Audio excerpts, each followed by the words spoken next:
23 décembre 2018, cette date arrivera-t-elle ou elle n'arrivera pas? Elle est donc arrivée parce qu'elle est inscrite sur le calendrier de l'année 2018. Nous sommes donc le dimanche 23 décembre 2018, cette date qui a fait couler beaucoup d'encre et de salive pour les Congolais qui se préparaient aux élections législatives, présidentielles et provinciales. Malheureusement pour les uns et heureusement pour les autres, la CENI, la Commission électorale nationale indépendante, a reporté les élections pour le 30 décembre 2018. Mesdames et messieurs, bonsoir. Nous avons donc trois invités sur ce plateau. Il s'agit de monsieur Landry Bissidi, qui est membre de la Dynamique Fachi Président. Nous aurons aussi madame Toshi, qui est artiste et cinéaste japonaise, qui s'occupe donc de la République démocratique du Congo. Et enfin, nous aurons monsieur Cheikh Fita, qui est écrivain et journaliste congolais, qui va nous parler de la plainte du cinéaste et journaliste belge Thierry Michel. Et beaucoup de passion. Place à présent à notre troisième invité. Il s'agit de monsieur Cheikh Fita, qui est écrivain et journaliste congolais. Avec lui, comme je vous ai dit tout à l'heure, nous allons donc parler de la plainte qui a été déposée le mardi dernier par le cinéaste, le cinéaste belge Thierry Michel. Bonsoir Cheikh Fita. Bonsoir madame Nancy.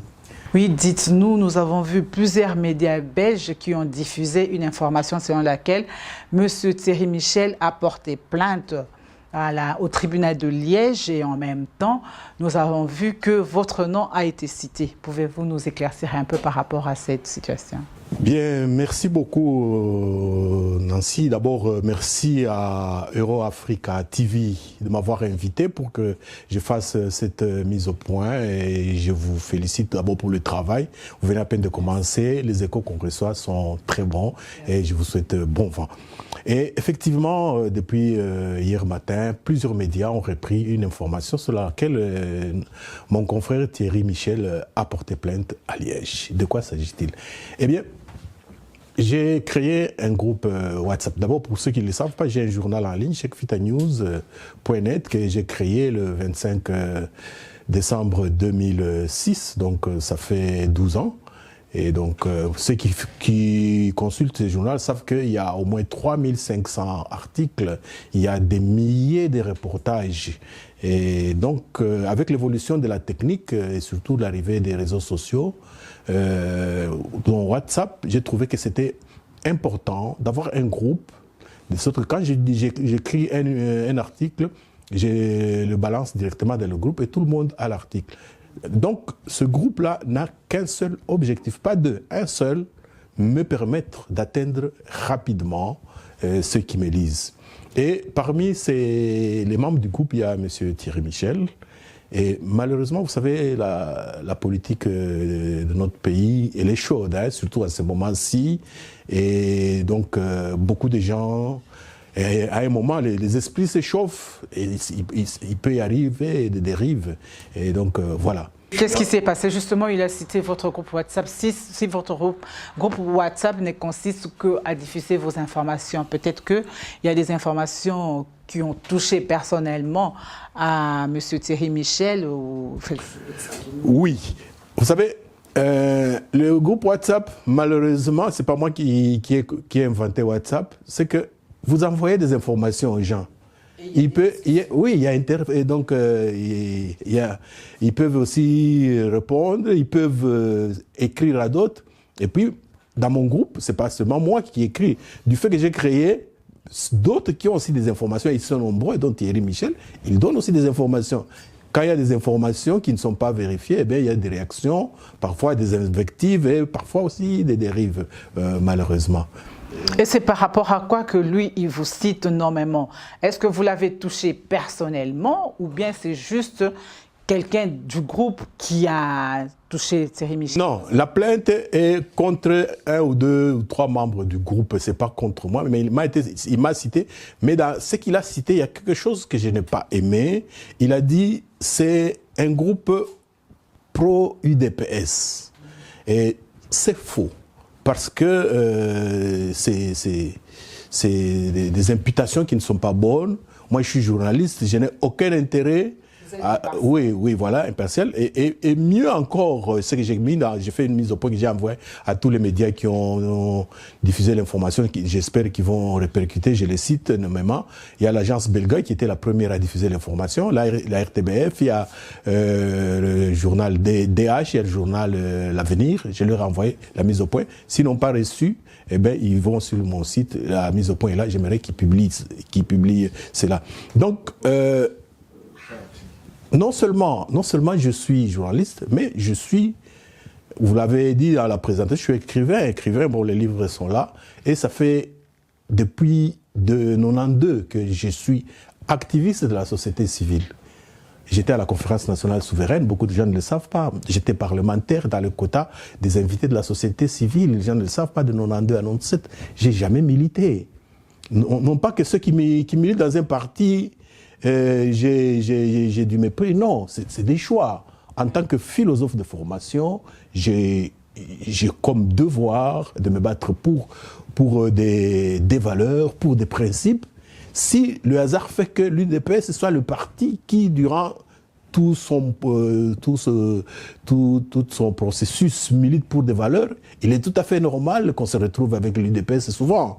Mais ce que les gens ne savent pas, par exemple, en 2006, feu président Etienne Tshisekedi et l'UDPS n'avait pas participé aux élections. Moi, j'étais parmi les rares qui avaient écrit un article dur. J'ai dit, un parti politique n'accède au pouvoir que par les élections. J'avais écrit ça, les gens de l'UDPS, il y en a plein qui ne m'adressaient plus la parole durant des mois.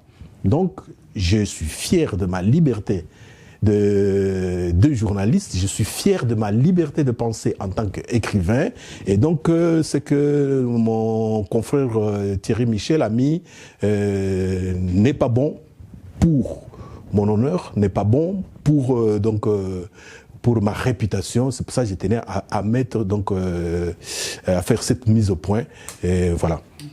Vitesse, c'est que beaucoup de personnes ne comprennent pas parce que dans l'article, par exemple, si on prend l'article de la RTBF, on cite le docteur Mukwege, on cite Martin Fayulu, on cite Tshisekedi. On ne comprend pas exactement que reproche justement M. Thierry Michel. Parce que quand il va porter plainte, il a porté plainte contre X, mais sur tel fait. Quels sont ces faits-là? Bon, je pense que c'est en instruction en principe, je le sais, je ne le dirai pas, mais néanmoins, j'ai relevé dans ma mise au point que je fais cette mise au point pour éviter tout amalgame. L'amalgame, c'est quoi? C'est-à-dire, aux Uawa, aux Ikuna, aux Sangis, aux Tiemungwa, aux Tiepilipili, c'est pas bon. Et surtout que la campagne électorale, elle est très très chaude, les esprits s'échauffent. Les gens, bon, ils ne se contrôlent pas. Il ne faut pas venir mettre de l'huile sur le feu. Nous, vous pouvez lire dans nos médias des Congolais ici en Belgique, vous allez voir ce que nous écrivons. Nous prenons vraiment toutes les précautions pour que le Congolais reste uni dans leur diversité, parce que les élections vont passer. Après les élections, on devra encore vivre ensemble. Et donc, moi, j'aurais bien aimé que notre confrère Thierry Michel ait notre sagesse aussi dans ce sens-là. D'accord. Est-ce que vous avez un mot à dire par rapport à tout ça? Un dernier mot plutôt. Bon, mon dernier mot, c'est que c'est d'abord pour mon pays. J'aimerais bien que le 30, comme la CENI l'a promis, qu'il y ait des élections, que ces élections soient libres. Mais d'après vous êtes quand même un grand écrivain, un journaliste congolais. Par rapport à tout ce qui s'y passe maintenant, est-ce que vous êtes sûr que le 30 décembre, les Congolais vont aller aux urnes? Moi, je ne réfléchis pas comme ça, parce que parallèlement au fait que je suis journaliste, je suis aussi activiste de la société civile. Beaucoup de gens ne le savent pas. Durant longtemps, notre plateforme Antenne Monde de la société civile de la RD Congo, on faisait chaque samedi un sit-in à la place Lumumba à Bruxelles où on disait tous électeurs, tous observateurs. Pourquoi nous disions cela? Parce que nous avions étudié la tactique de M. Kabila et ses gens. Ils pensaient qu'avec la machine à voter, si les gens commencent à faire du bruit, on va dire non, bon, on va considérer les résultats sortis de la machine. Nous, on dit non, il y a une faille. La faille, c'est quoi? C'est que cette machine-là est une imprimante. Elle va imprimer des bulletins. Alors, qu'est-ce qu'on fait? Tout le monde va voter, tout le monde reste, tout le monde attend qu'on dépouille, tout le monde a les résultats et tout le monde photocopie et diffuse. Donc nous, dans notre plateforme, on est même disposé à créer donc une plateforme pour recueillir tout cela. Nous l'avons fait il y a 2 mois, les gens ne suivaient pas. Et maintenant, subitement, tout le monde se réveille et prend ça comme slogan. Nous regrettons un peu que les gens soient souvent distraits quand les leaders d'opinion, comme nous parlons. Et je pense que c'est le résultat des régimes dictatoriaux où on ne permet pas aux gens de se cultiver, de faire attention à la culture. Et je souhaite que le futur président qui viendra y mette un point particulier sur l'information, la culture et l'éducation, parce que c'est ça qui fait l'homme. Ça, c'est ça mon dernier mot. Voilà, merci Cheikh Fita d'avoir accepté notre invitation. Merci beaucoup aussi à la rédaction de Euro Africa TV. Voilà, mesdames et messieurs, c'est par cet élément que nous mettons un point final à notre grande édition d'Hebdo Magazine. Nous avons donc reçu 3 invités. Il s'agissait de monsieur Landry Bissidi, qui est membre de la dynamique Fachi, président, de madame Toshi, qui est artiste et cinéaste japonaise qui s'intéresse au Congo, la République démocratique du Congo, et de Cheikh Fita, écrivain et journaliste congolais qui a réagi à propos de la plainte du cinéaste et journaliste belge Thierry Michel. Nous sommes à la fin, comme je vous ai dit. Restez branchés sur notre chaîne de télévision, votre chaîne surtout Euro Africa TV. Bonsoir chez vous.